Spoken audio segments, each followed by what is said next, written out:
journalist. Welcome. Please. Thank you.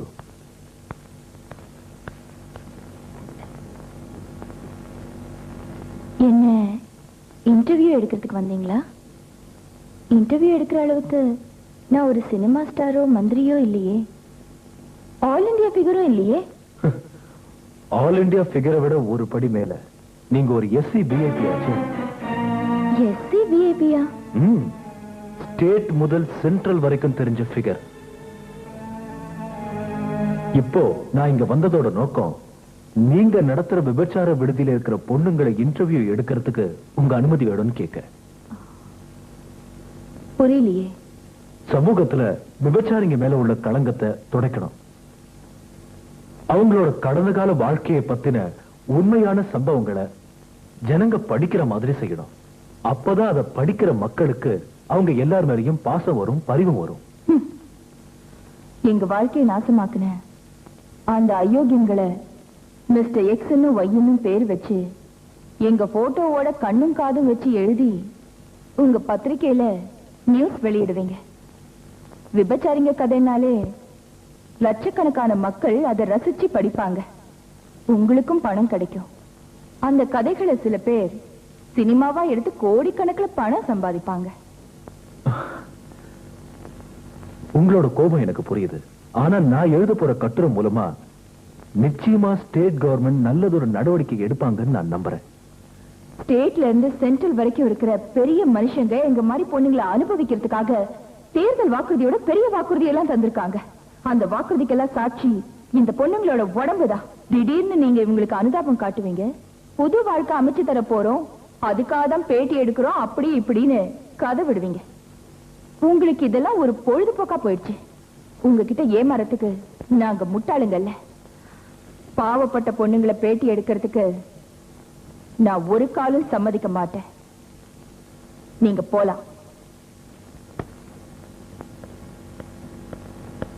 Miss Saradha, ஒரு நிமிஷம். நான் ஒண்ணு சொல்லட்டா?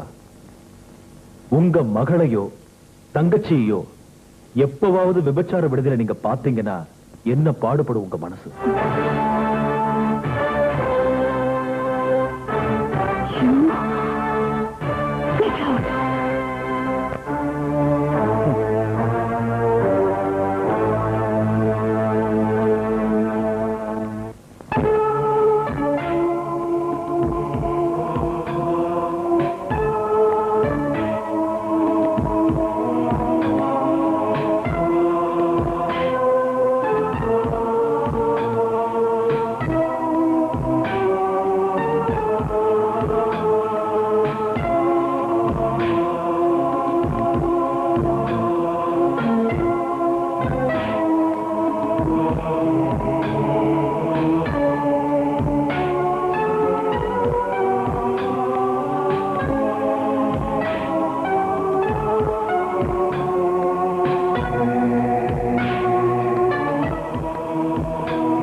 யார் அந்த ஜோடி?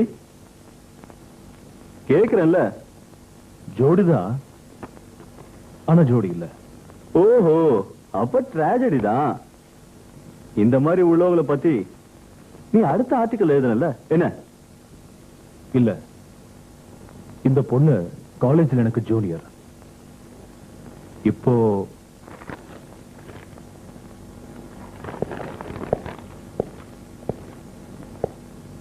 Good morning sir. Good morning, உட்காருங்க. நாங்க பத்திரிகைக்காரங்க. உயர்ந்த நிலைக்கு வந்து உங்களோட அனுபவங்களை ஆர்டிக்கலா எழுதிட்டு வரோம். அதுக்கு உங்க அனுபவங்களையும் தெரிஞ்சுட்டு போலான்னு வந்திருக்கோம். என்னோட அனுபவத்தை சொல்ற அளவுக்கு நான் ஒண்ணும் அவ்வளவு பெரிய மனுஷன் இல்லையே. ஆனா உங்களை பத்தி வெளியில ரொம்ப பெருசா பேசிட்டு இருக்காங்களே. பேசுறவங்கிட்டே போய் கேளுங்க. எல்லா விஷயத்தையும் மத்தவங்க கிட்ட கேட்கலாம். சில விஷயங்கள் உங்களுக்கு மட்டும்தானே தெரியும்.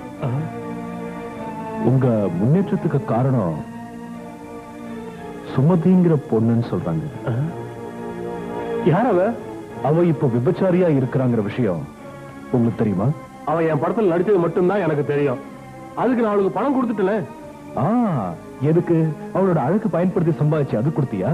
விபச்சாரம் பண்றவளுக்குலாம் நான் பணம் கொடுக்க வேண்டிய அவசியம் இல்ல. இப்படி சொன்னா எப்படி? சுமதி எப்படி விபச்சாரி ஆனாங்கிறத நாங்க போட்டோவோட பேப்பர்ல போடுவோம். என்ன மிரட்டுறீங்களா? அப்படியே தான் வச்சுக்கங்களேன்.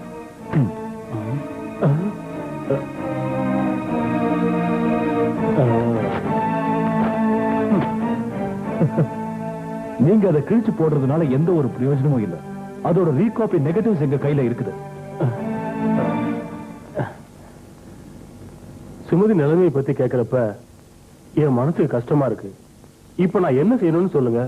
உங்களோட மனசுக்கு என்ன தோணுதோ அதை செஞ்சா போதும். தற்சமயம் ஒரு 10,000 ரூபாய் கொடுத்தீங்கன்னா போதும். ஒரு காரியம் பண்ணலாம். அந்த பணத்தை நானே சுமதிட்ட கொண்டு வந்து கொடுக்கறதுல உங்களுக்கு ஒரு கஷ்டம் இல்லையே? எங்களுக்கு சந்தோஷம் தான்.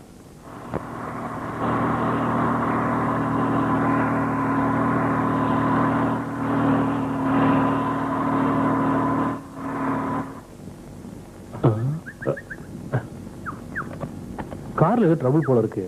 கொஞ்சம் தள்ளுறீங்களா ப்ளீஸ்? வேணும். போய்